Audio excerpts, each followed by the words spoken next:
A Love and Hip Hop Atlanta star got arrested. She says that it was an act of police brutality, and now she has the video to prove it. But the cops say she pulled a Lindsay Lohan. You know what that means?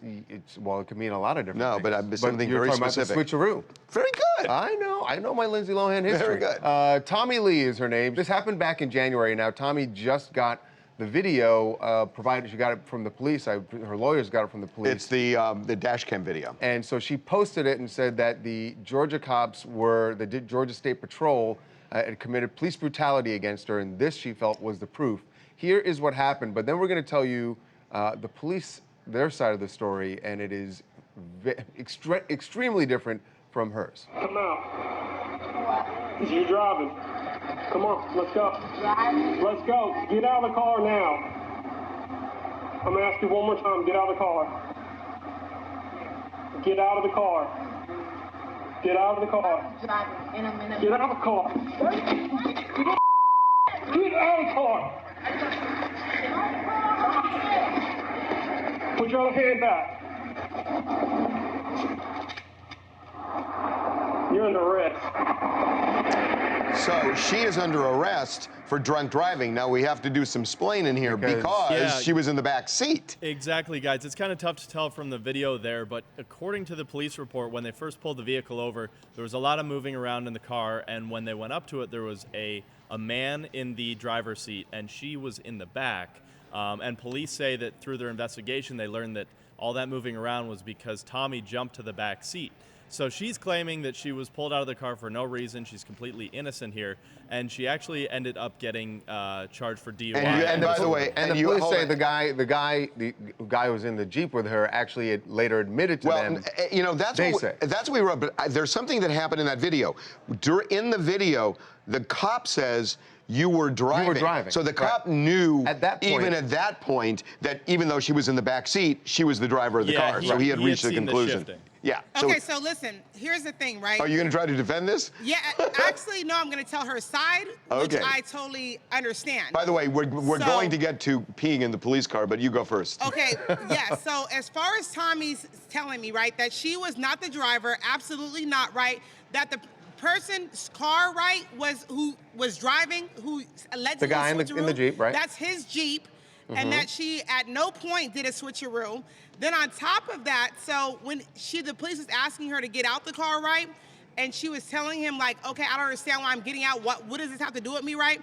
Because there's other videos where he asked each person, like, oh, were you driving? Did you just switch? Did you just switch? So it's just not just her. What? No, well, wait a minute. The guy. There's four videos. That's just one of the videos. But hold on, Raquel, you do know that the guy who was in the driver's seat admitted to the cops he really wasn't driving and that they switched. And she says that he went to the court with her and said that he was driving. That is his car.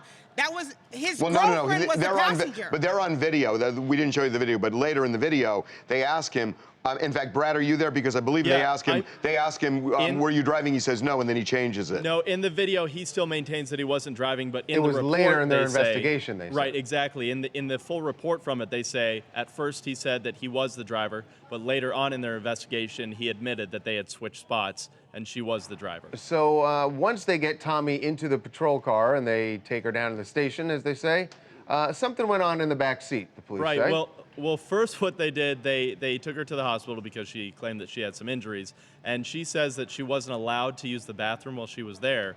So during the transportation from the hospital to the police station. No, but she told the police. She peed. Yes. No, she was let us get it out first, Raquel, before you start. No, because we skipped the whole part. During the hospital bed, she kept on saying, oh, I want to use the bathroom, I want to use the bathroom. No, Brad just said that. Brad said that. No, and then the police were like, oh, no, I'm not going to do it. So she's like, guess what I'm going to do to you, police officer? I'm going to pee in your car. Wait a minute, she peed for revenge? Yes. Wait a minute. Or did she pee because she had to pee? Maybe a revenge pee. No, Raquel, you don't want to say that she did a revenge pee. She asked them to pee at the bathroom. No, Raquel, it makes it worse for her. Well, I don't care if it makes it worse. It's just true. No. Hey, Narissa from Texas, but living in DC. I I think that this girl is totally counterproductive. Like, she wants to claim police brutality when there are really cases of this actually going on. And I feel like we need to, the audience, we need to sort of boycott these type of people because they're taking away from the spotlight. The legitimacy of true police brutality. Right. Exactly. So, like, I feel like the audience doesn't realize that they have a lot of power. So those who giveth the fame, we can take it away, because she just, I don't buy this really with her. If you know anything about her, you know what she's about. And I don't feel like if anybody's trying to speak out about this, there's a lot of stuff you should have spoke out about. Okay.